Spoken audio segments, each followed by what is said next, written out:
À peu près un mois après, il me dit que je suis belle, qu'il m'aime. Il a commencé à m'appeler ma reine. Je veux me marier avec toi. D'ailleurs, je t'ai acheté une maison aux États-Unis. Puis je dis, mais attends, il faut faire connaissance, il faut se voir. Tu peux pas acheter une maison si moi je suis pas d'accord.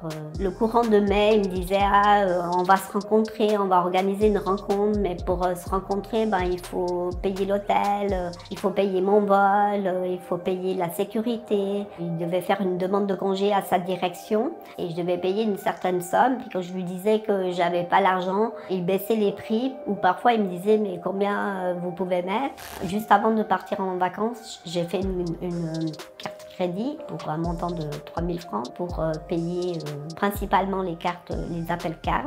Donc j'ai dépensé 2700 francs en 3 semaines à peu près. Sur Instagram, il m'avait donné sa carte d'identité. Moi, je lui ai fait remarquer que la signature, elle correspondait pas à la signature qu'il utilisait, en tout cas ces dernières années. Il m'a dit, ah oui, mais au moment où j'ai fait la carte d'identité, j'avais pas la même signature que celle que j'ai maintenant. Sur Telegram, lui, il pouvait voir mon numéro de téléphone et j'ai dit, mais pourquoi tu m'appelles avec ce numéro?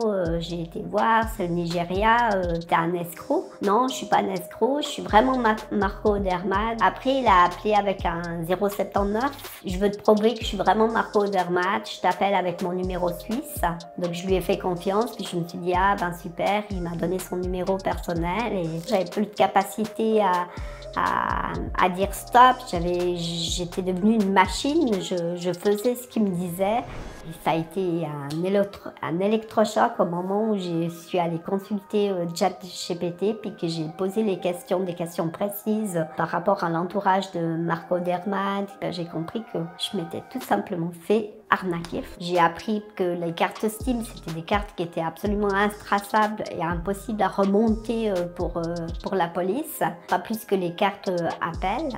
Ouais, je me suis sentie vraiment honteuse, quoi, honteuse et naïve de m'être laissée embarquer dans une histoire. Quand on est vraiment pris comme une machine, ben il n'y a plus de réflexion, il n'y a plus de raisonnement. N'importe qui peut se faire avoir finalement.